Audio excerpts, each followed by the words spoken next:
Welcome in, everybody, to another episode of 410 Sports Talk, a summer edition of 410 Sports Talk. I'm James Haskell, along with my co-host Glenn Martin. It sure is the summer, but the Ravens news doesn't stop, and that's what we're here for. We're excited to talk about a lot of things today. Ravens have made some additions to the roster. We're going to talk about the Ravens roster in comparison to last season, if we truly think it's better, and if not, where and what moves they can make. We're going to talk about the Olympics a little bit. So we got a lot to get into tonight, which I'm excited about. But Glenn, how are you doing this fine evening? I'm doing well. You know, you call it a summer show, and it don't feel like it in a summer in Baltimore. It's been 50 daggone degrees, raining the last couple of days. I'm wearing a hoodie. I retired my hoodies for the season. I had to dust it back off, get it back out because it's been terrible. So now the good news is it's over, and we have some dry days ahead of us, but still pretty chilly in Baltimore. So I know you're enjoying that California sun, and hopefully when you return to Baltimore, you bring some of that with you, because this has been no bueno, Jimbo, no bueno. But yeah, man, excited to talk about the Ravens. Excited to get a day closer to this next season, because man. We're going to get into it, but it looks like this roster is really kind of coming together now. It's kind of taking shape, even though we had some unfortunate news with our Darius. It looks like the roster's rounding out. And Jimbo, they made look, this guy was already here, but they made sure he wasn't going anywhere anytime soon, Jimbo. Yeah, so Derrick Henry, of course, you guys know, signed a 2-year extension with the Baltimore Ravens. Shout out to Derrick Henry. Dude, if I had arms like that, I would never wear sleeves either. Never, ever, ever in life. Like, I would have a sleeveless, like, straight-up sleeveless tuxedo at my wedding. You know what I'm saying? Just never put the guns away. But, no, Derrick Henry signs a 2-year extension, $30 million, $25 million guaranteed, becoming the most guaranteed money for a running back over 30, if I'm not mistaken. You got it. Shout out to him, because not only is he over 30, he has a punishing style of play. It really speaks to his uniqueness as an athlete and his uniqueness as a disciplined athlete, right? Because if this were just natural gifts and talents, which certainly give you a lead, they don't allow you to maintain that lead. Right. Derrick Henry, everybody knows, he does as much as he probably, potentially can to take care of his body. But excited for this man, because he does so much for this offense. I mean, just so much. No doubt. This is a absolute win for the Ravens to get this guy. As you can see here on the screen, some predicted that this might not be a good fit. Some predicted that, Derrick Henry might not have a ton left in the tank after. I mean, look at his usage right there. Look at the games played. Look at the incredible consistency when it comes to health, outside of one blip in the 2021 season where he had the season-ending injury. I mean, production through the roof, double-digit touchdowns every season, including that 2021 season where he only played in 8 games. Since 2017 is how far you'd have to go back to find a season in which he didn't have double-digit scores. So, and then Jimbo, I mean, look at his first season in Baltimore, just from a rushing standpoint. 325 carries, 1,921 yards, averaging just a hair under 6 yards a carry, which, by the way, a career high, and it's not even close, and 16 touchdowns to add to it, including showing off the speed, Jimbo, with an 87-yarder to boot. I mean, he was more than the Ravens could have imagined and more than they could have possibly hoped or expected. He was phenomenal, and what he did on the field, I think, was similarly matched with the effect he had in the locker room. I saw Jeff Zrebiec talk about it recently on an interview with Kevin Ostreicher, and he talked about how Derrick Henry's presence and attitude changed the level of professionalism, raised the level of professionalism in the locker room. I think some of the younger guys who've matured on this team look at Derrick Henry as an example of, okay, this is how a pro handles business, right? He's not here to goof around. He's here to do a job, get a job done. It's not about silly time. It's about getting work done. And I think he changed the mindset a bit of this team, Jimbo. Yeah, I agree. One of the things I didn't know about Derrick Henry that I like about him is that he's very even keel, and he's about his work, and he's about the team. Coach Saban said he's one of his top 5 players that he ever coached, which is high praise. Coach Saban has coached a lot of legends, man. So to have him in his top 5 and to be mentioned by name is impressive. And think of the backs that have come through Alabama, and Studs. yeah, and to mention Derrick as one of his top 5 players of all time, I think it speaks a lot to his mentality and he bought into, look, everybody's here to do a job, and this is my job, and I'm going to make sure I'm the best at my job, because ultimately that's what's best for your team and for you. Those things happen to coincide. So yeah, super excited for Derrick, no brainer, and I'm looking forward to the damage that him and Lamar can continue to do together, along with the rest of the offense. But yeah, Glenn, the other thing I want to talk about, we kind of table set at the beginning of the show, was where we ended the year last year, and now that the draft and free agency for the most part is done, where we are now, right? Like you kind of talked about, every day we inch closer to camp. We got the rookies around now, and things like that. So where are we today from a team perspective? So we're going to go ahead and we're going to compare the roster between the way the season ended and the way that right now we're going into the season. No doubt. And I think the best way to start by doing that is, let's talk about where the season ended, right? This is the depth chart. I'm throwing it up now on the screen here. There it goes. Well, let's see. There it goes. Okay. All right. So as you can see here on the depth charts, it's Our Lads. Shout out to Our Lads for allowing us to look back in the archives. And this is as of January 1st of last season, when the Ravens were in the playoffs. This is how the depth chart kind of shook out. So hopefully it's easy for you guys to kind of, let's see, let me zoom in a little bit so you guys can see just a little bit better. Okay. All right. So let's start at the quarterback position, Jimbo, and we'll kind of bounce back and forth. So last year, the season ended. Lamar Jackson, Josh Johnson are your 2 quarterbacks, with Devin Leary on the practice squad. If I remember correctly, he's not listed on this depth chart.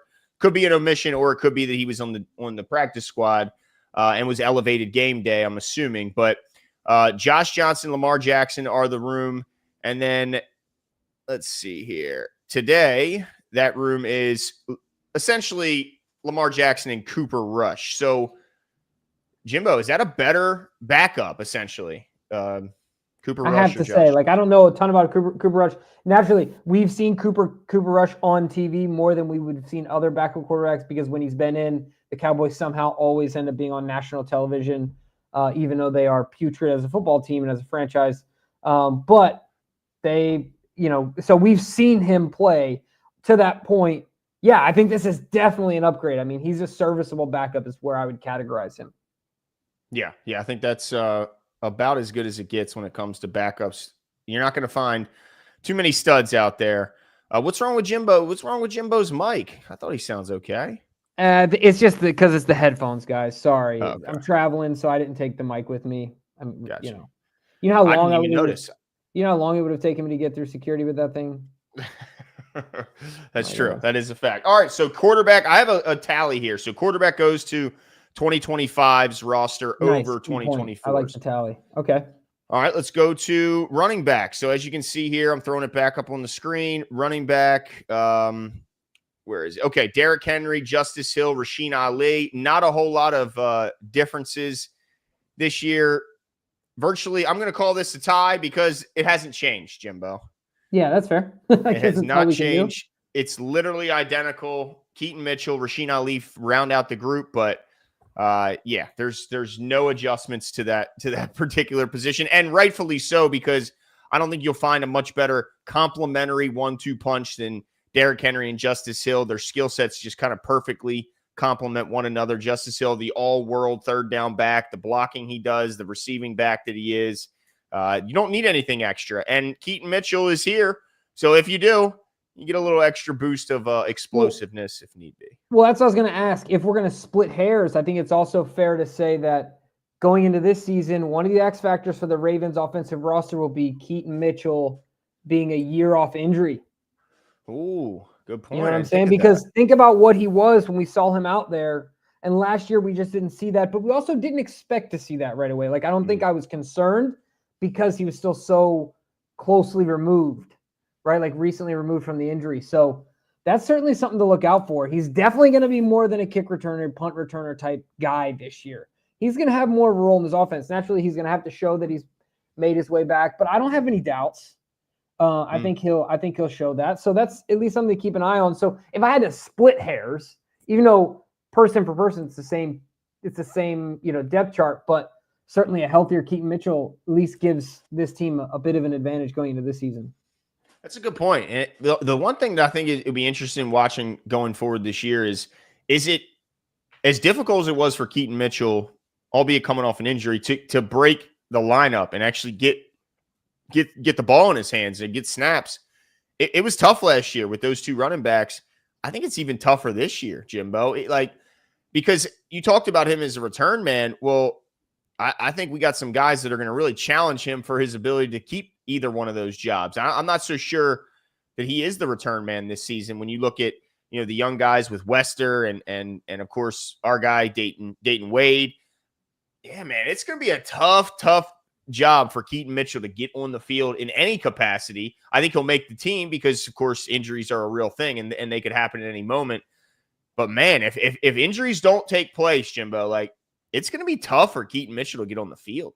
It is. The only thing I feel confident in is that the only time we've seen Keaton Mitchell healthy, he's been off the charts. Mm-hmm. True. So even if he gets, I think that it potentially is only going to take him a few opportunities to get more opportunities. Right. You have to make the most of the small amount he gets early. Yeah, and then also I think with Keaton I still think there's naturally redundancy between him and Justice. But I think once again, I can only compare him to a healthy Keaton Mitchell. They're different runners in my opinion. Oh, for sure. You know what I'm saying? There's while there's some overlap between their game, I think there's definitely sets that really serve him well. I think simply, to keep it really rudimentary here, getting the ball to, very simply, getting the ball to the running back and saying, hey, this play is going to the outside and let's see what we can do. I still think I prefer a healthy Keaton in that scenario, where in a passing play, I prefer Justice. Okay. So I think there'll be opportunities. I think that Monken is excited about a healthy Keaton Mitchell. Yeah, it's a good problem to have, right? Too many good players at a position. But you bring up a good point. Yeah, but I think that is I'm going to give the edge to running back to the 2025 team because of it's another year removed from surgery for Keaton Mitchell. I agree with you. And I don't think the extra year on a guy like Derrick Henry is going to offset that. I don't look at Derrick Henry as on any sort of decline. If the numbers show, if the numbers are anything, they show that he's in fact not on any sort of decline. He had his best season probably of his career last year. But all right, let's move on. I guess we'll go to wide receiver next. And this one, geez, there's people riding around acting crazy out front.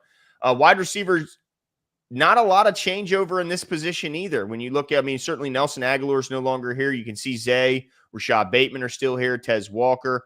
But and Wallace is still here. But Sims no longer part of their plan. I wouldn't think he's going to be any part of their plans here, Jimbo. When you look at what's in-house now, we still have Zay Flowers, still have Rashad Bateman, adding DeAndre Hopkins. So essentially you're trading Nelson Aguilar for DeAndre Hopkins. You still have Tylan Wallace and Tez Walker, but now you're adding a guy like LeJonte Wester. What's your take on that group? Is it a pretty close comparison to last year? How do you... Dude, you're adding a Hall of Famer here. I'm hoping you were being sarcastic with that question. I know he's aged. That's fair. Yeah. But I don't think it's close. I think that he is going to be such a leader in that room, and he's going to help these young guys so much that and then be able to make big plays on top of that. Oh, man, I'm going to go out on a limb. I might say something crazy here. Actually, I don't think this is that crazy. I don't think he'll be our number one. I think Rashad and Zay are still the guys. But as far as impact to this unit, to this team, from a wide receiver perspective, I think it will be the most impactful signing at this position since Anquan. Since Anquan. Yeah, who's really moved the needle? I predict that he's really going to – I think he will do more for us than some of the other bigger signings. I've talked about Pittsburgh, right, being one of them. Wasn't Steve Smith after Anquan? He was. That's a good one. Yeah. I'm going to ride with DeAndre on this one because with Steve, we didn't get in the playoffs, correct? And then he tore his Achilles.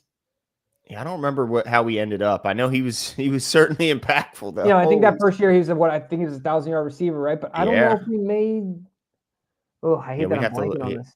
We'd have to look that up. But I think that a big part of the impact of him bringing along these young studs that we have, and then also making big plays. I just remember the seam routes that Anquan was running against the Patriots. Oh, for And then sure. just that stuff. I see him doing a lot of that. Remember the Joe rolling out on third and just throwing up a prayer, and Anquan like, dude, I'm just gonna catch this ball because it's mine. Yeah. Like Yep. I see some of that happening this year like in this that. scenario. So yeah, I think this unit is significantly better than last year's. I'm going to say marginally better. Okay. I do think it's better, but I still wonder. I still have questions a bit surrounding. It can be a steep drop off, and it can happen really quick for wide receivers who are aging. I don't think that's the case, but I'm not willing to just go, well, Nelson Aguilar, it's a huge jump from him to DeAndre Hopkins. I do think it's a jump, but that's the real only difference. Everything else is relatively the same, except for maybe LeJontay Wester. He's replacing Sims, but essentially it's the same roster. So, yeah, it definitely better. I'm going to give the advantage. There's no doubt about it. It's definitely better. The question remains, how much better? I'm optimistic. Maybe not. I mean, Jimmy's really optimistic about the impact of DeAndre, and man, I hope you're right. But so far, 3 for 3. But think about it though, Glenn. He's not going to have the same amount of pressure on him, even comparison to Kansas City, because I know Kansas City had Travis, but I think it's fair to say at wide receiver at this point and through the majority of through the majority of last season, or not the majority. He was only there for half the season. Is that what it ended up being? Yep. I think that he needed to do more than he'll have to do with this offense, and he'll have more time with this offense. I think we're going to see I'm not saying like a career resurgence. He didn't drop off, but I think that some of the stuff we've seen from him is situational and not so much age. Right. Yeah. So I think we see a bit of a bounce back here. I'm looking forward to it. I hope so. I think you're right. It's a big advantage that he's starting here. The fact that he's not like when he got to Kansas City, there was a lot of questions around that receiving core, and there was a lot of expectations for what he would do to help it. Here, a little bit different when you already have the established duo of Flowers and Bateman. So let's move back to the 2024 season, and let's talk tight end here, Jimbo. Is there anything different? I think it's basically everybody's exactly the same, right? Yeah. Yeah. Okay. That's a draw. Right. So I'm not even going to write that down. I'm going to write that in the middle, actually. Okay, so right in the middle is the tight end group. They get a tie. All right, moving on. So this is the big one here, Jimbo, because and look, the people might say, "Oh, this is something you could do every year," and are you always going to pick? That wouldn't have been the case last year. That 2023 team lost a whole lot of talent, and I think when we did this very same exercise, we were like, "Ooh, I can't say for sure we're better here. I can't say for sure." So let's talk about the offensive line. Ronnie Stanley's the same. Patrick McCarry's no longer here. Voorhees moves into the presumed starting spot with Dillinger behind him. We're going to get to that, I guess. But last year we had McCarry, Stanley, Linderbaum, Falele, Rosengarten, backed up by Ben Cleveland, Josh Jones, and Voorhees lost the job, but mainly due to injuries. At least that's what they're trying to sell us on. All right, so this year, left tackle remains the same, Ronnie Stanley. Voorhees, even though he's not listed, looks to be the expected starter at left guard, but competing against Dillinger and Cleveland. Tyler Linderbaum's the same. Falele's the same, although competing with Emory Jones at right guard. And Rosengarten is the same, but the new swing tackle looks to be Joseph Noteboom, and then Carson Vincent is the tackle of the future. How do you kind of look at this group? Do you look at it as an upgrade some places and not others, or what do you think? Yeah, I think it's an upgrade in depth. I think that the depth is now. We did lose McCarry, probably our best quote unquote like depth guy, but I think that the young boys we brought in were some needed depth. But outside of that, I don't. I think to me it's a push, right? Like I think they're equivalent right now. I think that's a good way to put it. The question is Noteboom an upgrade from McCarry? And hopefully we don't have to answer that question, because I hope he sits on the bench all season and the rest of those 5 are healthy and starting all year. But I do think that we have more hope on this roster as far as at least like we don't know what Emory Jones is going to be. We don't really know what Carson Vincent will be or Dellinger or even really last year didn't really reveal anything about Samac. Maybe this year will. Mm-hmm. So I think there's more hope this year. Like last year, we were very concerned going into the season with the prospects of we didn't know who the hell our right guard was. We were reeling after Zeitler's departure. Now, at least we know what the worst case scenario is. And the worst case scenario is we have Daniel Faalele and likely Andrew Voorhees at guard. We've seen this before. They got better as the year, particularly Daniel Faalele. So I think if anything, it's a push. But because I think the hope is better, the depth, like you mentioned, has more optimism surrounding it, I'm going to give it to this year. I like it. I think it's funny that poor Faalele, he's now called the worst case scenario. Well, but that's your pretty good worst case. That's my point. Fair. If he's your worst case scenario and he was a damn Pro Bowl alternate, although we say that most of the time laughingly, it's still a pretty good worst case scenario. And let's not forget how valuable it is that he's never hurt, Jimbo. Yeah. He'll be there. He'll be at right guard if you ask him to. No doubt. Yeah.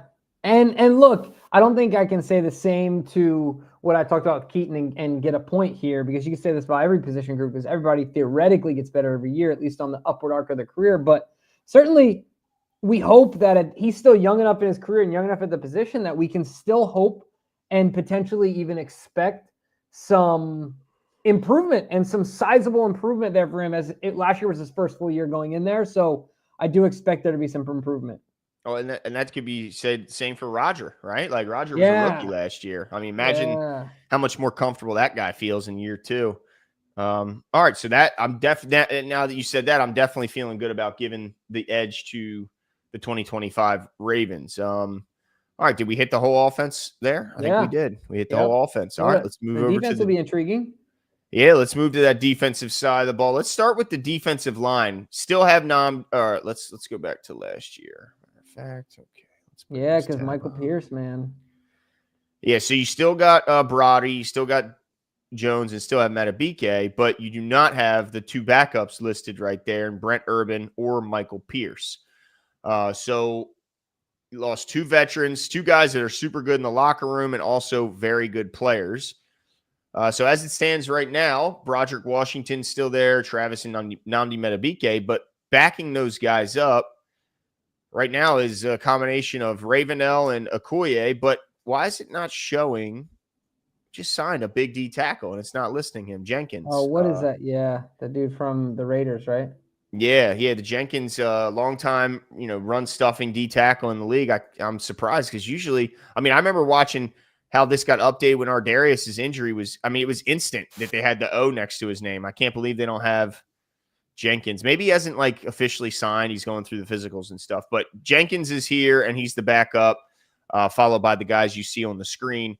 What do you think about this group, Jimbo? This is a tough one for me, man, because if I'm being quite honest, I don't know a ton about Jenkins except that what I read about him. Right. Yeah. Right. And Michael Pierce, gosh dang it, Michael Pierce is a heck of a football player. Mm-hmm. I think that they tried to replace Mike with two people. Right, the rookie that we got who. Oh yeah, Fub. Forgot. Yeah. Do you talking about the rookie? Peoples?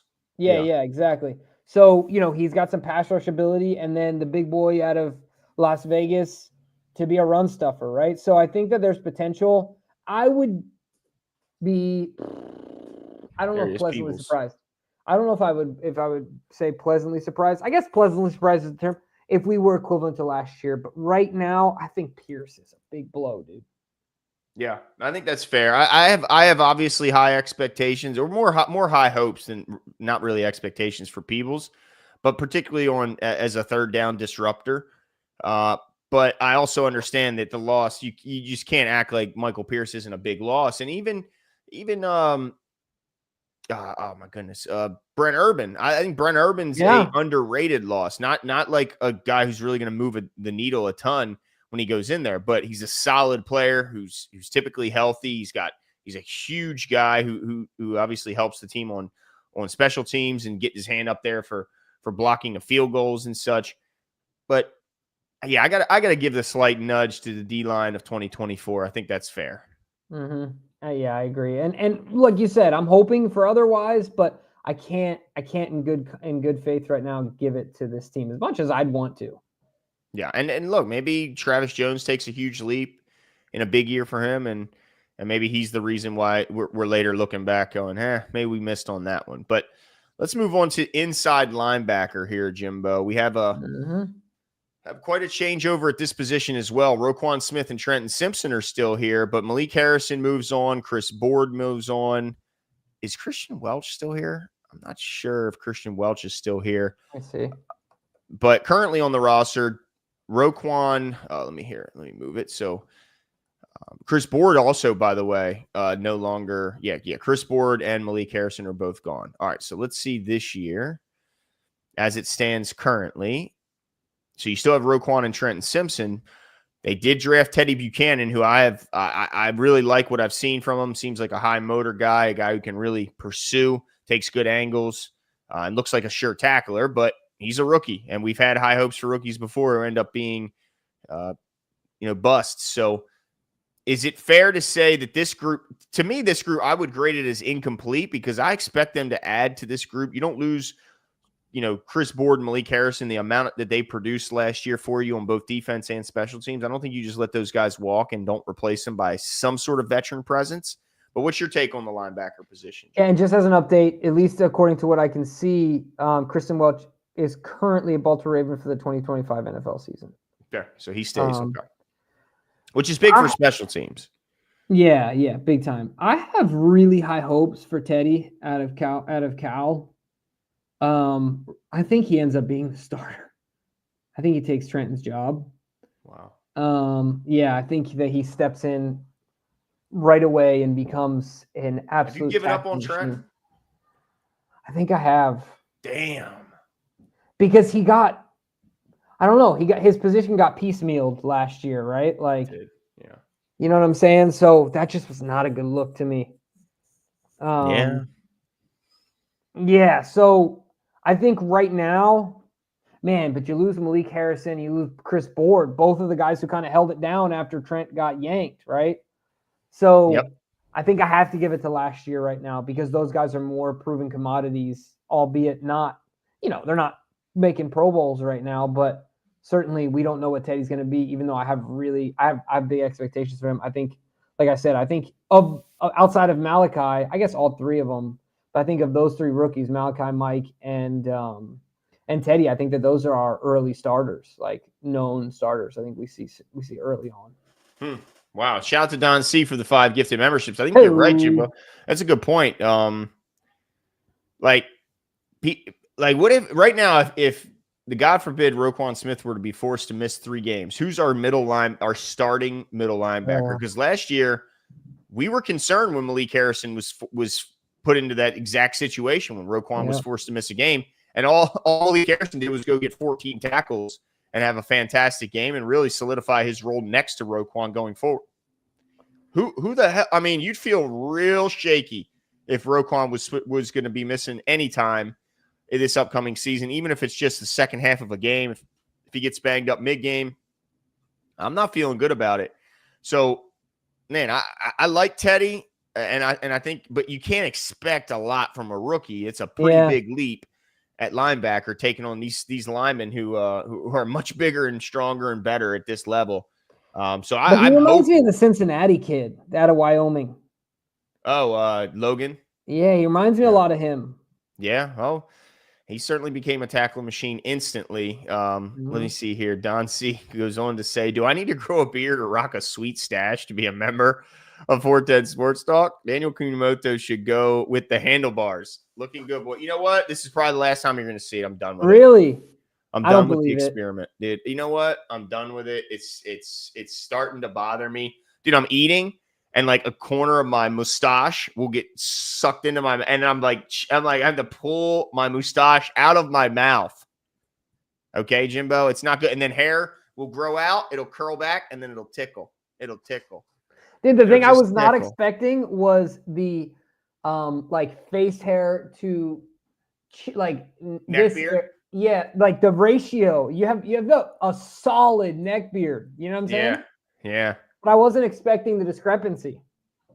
Yeah, well, not many can pull off this level of just classlessness. I mean, look at this. Not many can do this, but no, it had a good run, but it's going to take a break. Don C, you don't need to grow any. You don't need to try and imitate this disaster on my face. Okay, trust me. Don't do it. Don't do it. And but I do agree. DK should go with the handlebar. I agree. Dude, The Doc Holliday look. Oh, how epic would that be? Oh, appreciate it, Don C. Appreciate the support. Yeah, I do like Teddy. Trenton will be our starter. Nuno said a little too soon, Jimbo, a little too soon. But I agree. Let's give linebacker core right now. Let's give the edge to 2024. Yeah. Let's move to outside linebacker, Jimbo. Let's talk first. Let's just give it to this year and call it good. Yeah, are you willing to? I mean, it's essentially the exact same group with the addition of Mike on this year. Yeah, who's our best? See, I don't need to see anything. I'm good. Mike's our best pass rusher. Damn. Okay. So you're already move aside Tavius, move aside Adafe and KVN. Yeah, he's our best pass rusher. I mean, obviously, I think KVN will have a lead because he's a savvy vet, and I get that. But I think that will last 6 games, and then it will be very clear to see that Mike Green is our best pass rusher. Yeah. Yeah, and I tell you what, I wouldn't be mad at all about. We talked about it briefly a couple shows ago. I wouldn't be mad at all if Clowney's back here. Yeah, man, how awesome would that be? Because look, to me that feels like kind of 2 roles in one. Like that kind of rounds off your edge group and it fixes your D-line group in one swoop. Because that he's just so good against the run that he's essentially both. You know, he's a D lineman and an edge. Mm-hmm. So I would love that. But right now, I got to agree. The only difference it's the exact same group with Mike Green. So obviously, we're going to think that puts it just over the edge because there's nothing detracting from last year's group. So, yeah. All right. So this year, outside linebacker quickly goes to the 2025 group. Mm-hmm. And let's move on now to the safety position before finishing at corner. Safety's an interesting one here, Jimbo, because Kyle Hamilton and Ardarius end the season as a pretty damn good duo, 2 top 8 safeties in the league, according to PFF. Sanusi Kane and Bo Braid back them up with a healthy scratch for virtually the entire second half of the season from Marcus Williams. This year, man, disappointing to hear the news of Adarius Washington tearing his Achilles, so he's not in the picture. Replaced by Malachi Starks, Ravens' first-round pick, paired with Kyle Hamilton, and still backed up by Sanusi Kane and Bo Braid. It's a tough one, Jimbo. How do you grade this one? As much I think Malachi is going to be great, and it's funny. So if you can't tell, I'm very convinced of Malachi, but I'm the most convinced of Mike Green, and then I think Teddy's position and playing next to Roquan makes him an early starter. Man, how do I say this without sounding like I'm negative towards Malachi? I'm not. I'm just more convinced of Mike coming in and making an immediate impact. And I feel like last year's unit was better because Ardarius was better at the end of the season than Malachi will be at the beginning. I think so. Negative towards Malachi. This is hard for me to say, but does that make sense? Yeah. It does. It does, because you're trying to give respect to what Ardarius Washington did last year. And you're not trying to just go, oh, yeah, well, we're good because Starks is here. No, that would be disrespectful to the contributions of Ardarius. Right. I think you're right. Let's not forget, him getting inserted in the lineup completely changed. We went from the worst secondary by far with a gap between 32nd and 31st to one of the best defenses in all of football simply with one personnel change. Now, there may have been some adjustments to the scheme, but the only personnel change was Ardarius goes in and Marcus Williams sits on the bench. And to see that jump is insane. And you have to give a good amount of that credit to Ardarius and his play. And not only was he, just that, but every time he made a big play, it was impactful. It changed the game. It was a good, the timing was much needed. I think you're right in that we both think and believe, and so does everyone in the league, that Malachi Starks has the opportunity to be a better player. Obviously, I mean, when you consider Darius was an undrafted guy and the pedigree that Malachi Starks, the stories of him coming out, how far beyond his rookie year he already is and seems to be from a mental standpoint, I think he's going to be better. But we're not going to sit here and slander the name of Ardarius now that he's torn his Achilles. We're not doing it. Right, 100%. So I think if we're staying true to the test, end of last year, beginning of this year, right? So this could change quickly. We just don't know. But yeah, you just can't poo-poo what he's done. Yeah, I'm giving the edge to last year until shown different. But look, like Jimmy said, after week 1, we could be already talking, all right, it's better this year. It could be that quick. Mm-hmm. But until then, I'm not going to slander the contributions of Ardarius Washington. So last year gets the nod, but maybe only momentarily. Let's move on to corner. As you can see, let's see. Let me put it back up. Last year, Brandon Stevens, Marlon Humphrey, and Nate Wiggins were the 3 starting corners, followed up by Tre'Davious White, JAD, Jalen Armour-Davis. TJ Tampa had moments, but most of the time was not available for play. So we had, let's see, let me just recap that. Wiggins, Stevens, Humphrey, Tre'Davious White, Armour-Davis, and TJ Tampa. This season, we have Awuzie, Marlon Humphrey, and Nate Wiggins, as well as TJ Tampa, Jalen Armour-Davis, as well as Bilal Cone and Robert Longerbeam, the 2 rookies who were just added. What do you think, Jim? Why don't you go first on this one? Because I have an answer, but I'm more interested in getting yours on this one. Okay, yeah. Let's see here. Well, Awuzie is a big question mark because if he's healthy, I think he's a big upgrade from Brandon Stevens. Brandon Stevens, I don't know if it was a mental thing last year. Certainly wasn't helped by the amount of grief he was getting from Ravens fans, but it just seemed like if the ball was in the air, either it was caught or he was hanging all over the receiver and getting called for a penalty. So I think it might be an addition by subtraction simply because I think he just needed new scenery. He needed a new place to work. I don't think it was going to work here in Baltimore. So that could be addition by subtraction. But if Chidobe Awuzie is healthy, there's no doubt that he's a solid player. Remains to be seen what we'll get from TJ Tampa. I don't think we saw enough his rookie year to know what the hell we got there. Jalen Armour-Davis, I'm ready for the experiment to be over. I hope Cone and Longerbeam show up. I have a lot of hopes for both of those guys, especially I really like the competitiveness and speed and length of Robert Longerbeam. But, man, how do you – I think it might is it like how much does Tre'Davious White, his age, his experience, does that value over the youth and speed that these young guys bring? It might be a push here. I don't know. You are overthinking this. What do you think? You're telling me that you wouldn't prefer right now, you wouldn't prefer to have let Brandon Stevens walk, right? Like if you could replace Brandon Stevens with Awuzie, you wouldn't do it last year? Well, last year he didn't have – I probably would, but he didn't have a great year last year. It was his first year removed from injury. Yeah, so – and they gave him away for nothing. I just feel like obviously – I was a big Wiggins Brandon is another Stevens year guy. older too. Right? Yeah, I was a big Brandon Stevens guy, but last year was just brutal. It's hard to stay on Stevens Island. So I think the fact that Awuzie, I think, is going to be an upgrade. Okay, so let's give it the answer for me. And like you said, the rookies bringing some fresh blood, push those young guys. I Nate think Wiggins, another year older. Yeah, I think you give it to 25. Okay, all right, I agree. 25. All right, well, what do we have left? Is that it? No, it's not. Gotta do special teams.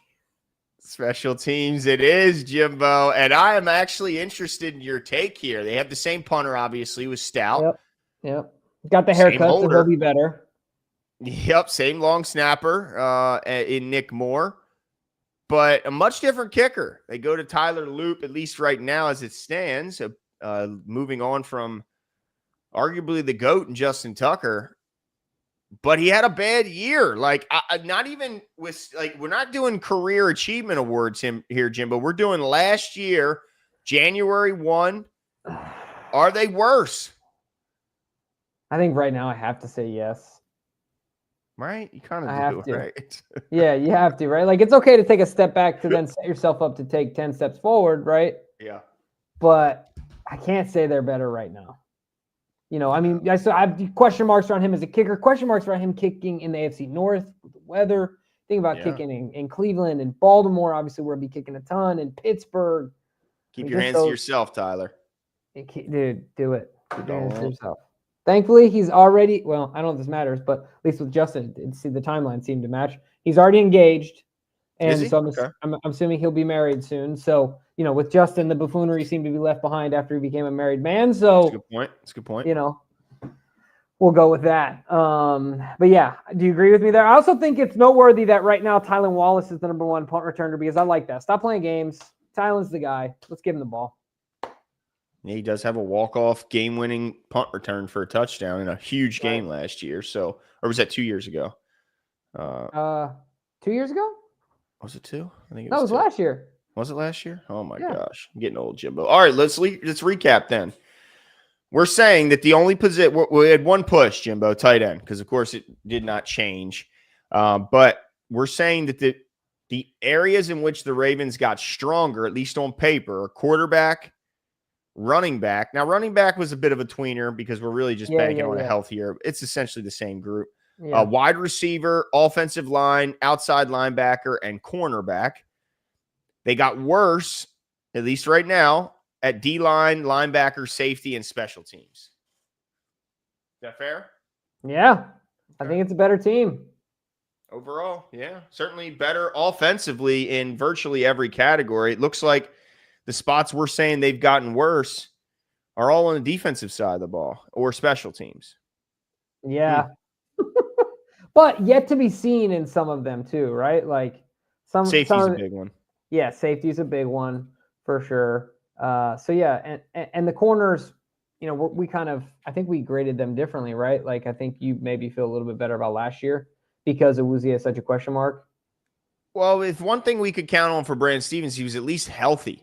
That's true. And that's been the biggest problem with Awuzie. And it's like, what would you rather have, a hurt Awuzie or a healthy Brandon Stephens? I mean, a hurt guy doesn't do anything for you. Now, Brandon Stephens does a lot for the other team in a lot of ways, but at least he's a healthy body. He was out there very regularly his entire Ravens career. So, yeah, okay. All right, well, I think that was a pretty interesting exercise. We're going to revisit this. I have this saved here, so we'll revisit this. I don't think it's a completed roster just yet. Obviously, the Ravens make a lot of late training camp additions every year.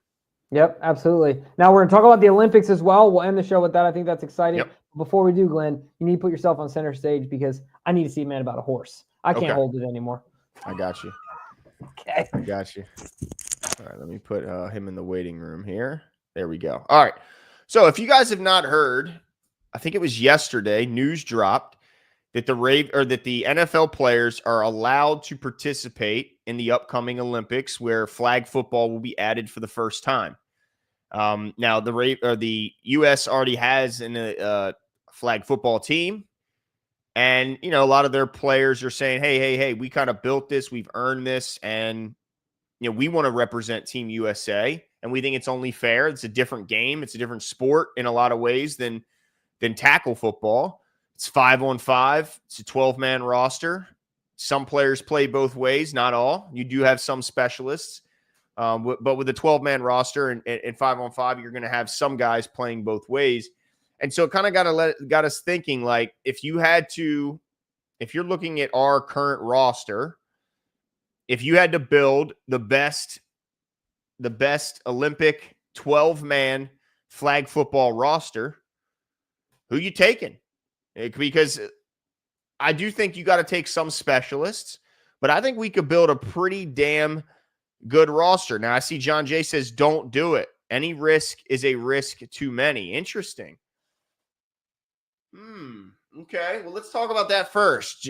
Jimbo, John Jay says he doesn't want any Ravens playing in the Olympics. He says any injury risk is too much of an injury risk for him. And he says skip it. So what's your take on Ravens participating now that they're allowed, if chosen? Man, this is a hard one for me because I think, if I'm not mistaken, it would be around time of camp.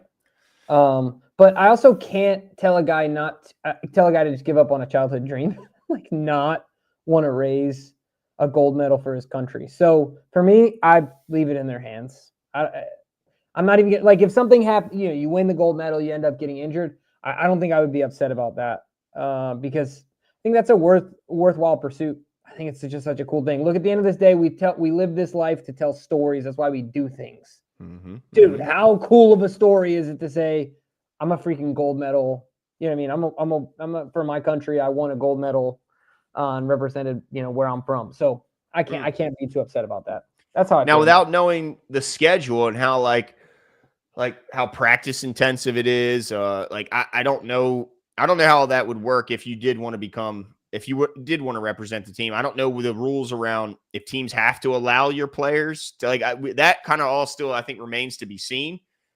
But man, I tell you, it'd be tough to watch if I saw Lamar go down in a flag football game. But how cool would it be, like you mentioned, if he wins the flag football gold medal, then takes the Ravens to the Super Bowl? Do you think that's a lot? Like we've seen this before in other sports, in baseball in particular, with the World Baseball Classic, where guys want to go represent their country, take a lot of pride in that. However, there's no doubt that it puts additional wear and tear before the season, where it's much more high leverage as opposed to a training camp or spring training in the case of baseball. Much more high leverage situations where risk of injury is increased, and also fatigue on your body, that it's already a 17-game season. I mean, do you think it's man, how do you think John Harbaugh will view this? Obviously, I don't think John's going to want the guys to do it, right? Right. But I think that at this point in his life and career, I think he would also be more understanding than maybe before.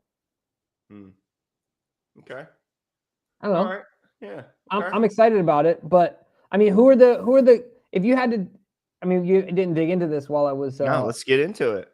Yeah, I mean, so if you take 12, is that what we're gonna do? Take 12, or we're gonna take 5? Well, let's do this. Let's say who is our if it was the entire NFL, who are we as Ravens able to say, all right, these guys should make it? I don't care who's eligible. Yeah. Well, Lamar for sure. Okay, Lamar for sure. Yes. I mean, outside of Lamar, I don't know if anyone's a straight up lock. I think Zay is probably the next lock. I love that. Because talk about, you know what I'm saying? He is the ideal candidate for flag football, right?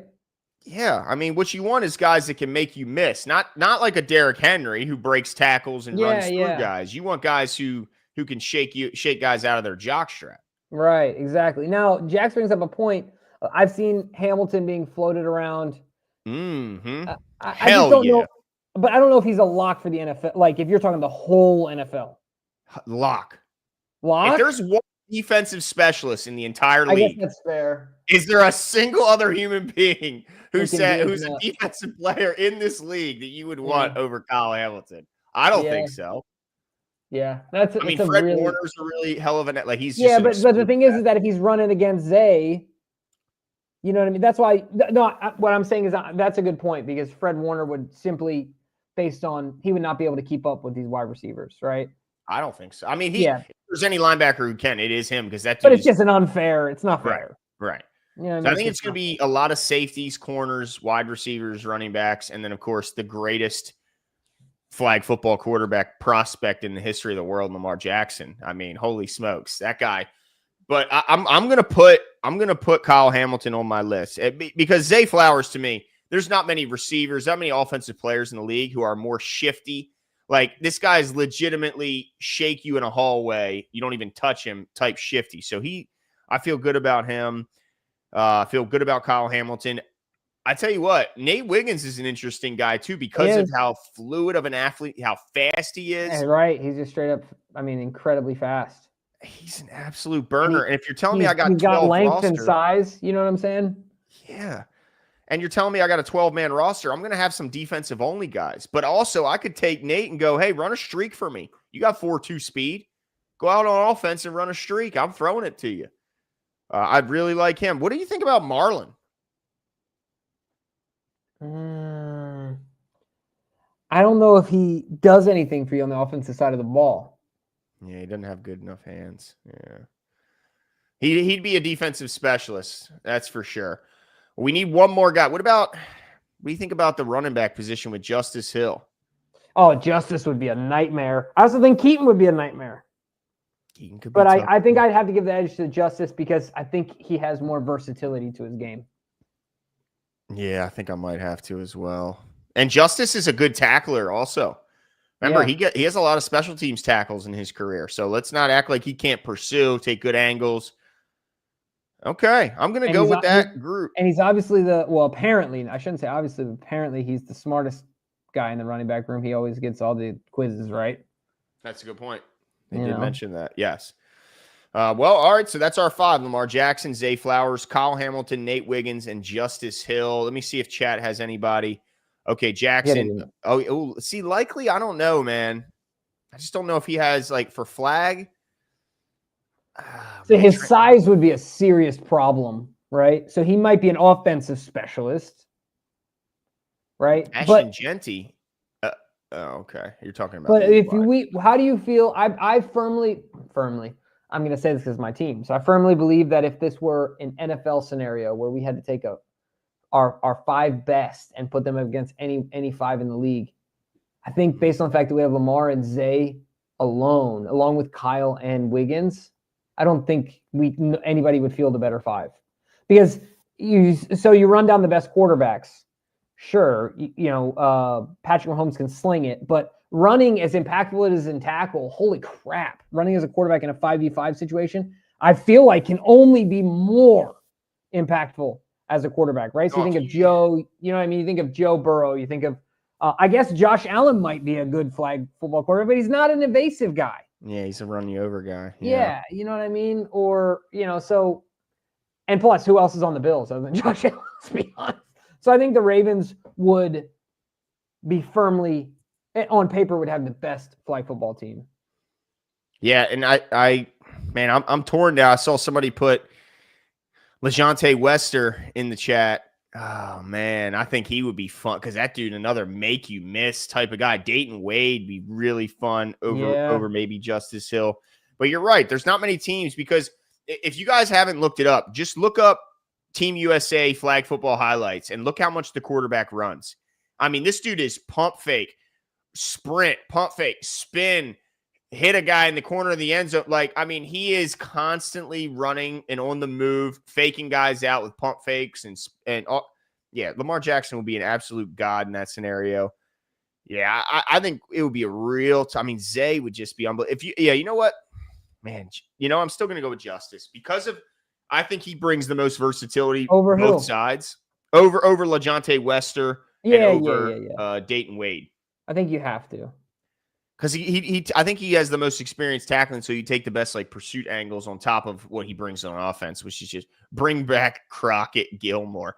Nobody got hit harder than Crockett Gilmore because he just wouldn't go down. That dude would just stand up and just guys. Didn't he end up trying to switch to tackle? What did he? Was it tackle? I think at the end of his career, he was trying to switch to tackle. I think you're right. Yeah. Trying to eat his way into a next contract. Just cheeseburger your way right to it. Dude, let's go. Gallon of milk every morning, baby. All the way. But yeah, I think the Ravens would be right up there with the very best of any flag football team you want to put us up against. And you know what? If you need to bring one big guy, we're bringing Daniel Faalele. Let's go, dude. The rugby experience. You know what I'm saying? Out, dude. If you need to bring it. Could you or Pat Ricard? Or Pat Ricard. Yeah. Whoo! My goodness. Yeah. Be wild. That's a lot of fun. What's your take, though? Are you in favor of the guys going out there and being able to play? I am in favor because I look at flag football as a low risk in a sense that as long as you're in shape and there's no like soft tissue issues and you're not popping hamstrings because you're just completely out of shape and you're trying to sprint, I think likelihood of injury is relatively low. I mean, you could always roll an ankle. You could always have a non-contact injury where you pop an Achilles. That's always possible. But typically injuries happen in football because it's a collision sport. You don't have to worry about that in flag. And, man, how much more fun would it be to watch the Olympics if our guys are participating? I mean, it would be way, way more fun if Lamar Jackson's out there running around versus like we see in other sports like in the NBA where the dunk contest is a bunch of guys who never get any clock. I don't want to see that. I want to see our best represented on the world stage. And Lamar Jackson and Zay and Hamilton, these guys are the world's best. So let's see it. Yeah, let's do it, man. I'm looking forward to it. Well, those of you who are watching the video live, and then those of you who aren't able to catch it live, let us know what your thoughts are. I'm excited to get the chat's comments here. But I think that's it for us tonight, folks. The upcoming shows, we're going to do way too early predictions. I'm looking forward to getting into this one on the season outcomes, division outcome, the division, and then also just the Ravens' general win and loss record, amongst other things. So make sure you guys stay tuned in. That's it for us tonight. We'll talk to you guys soon. See you. Gaga! Gaga!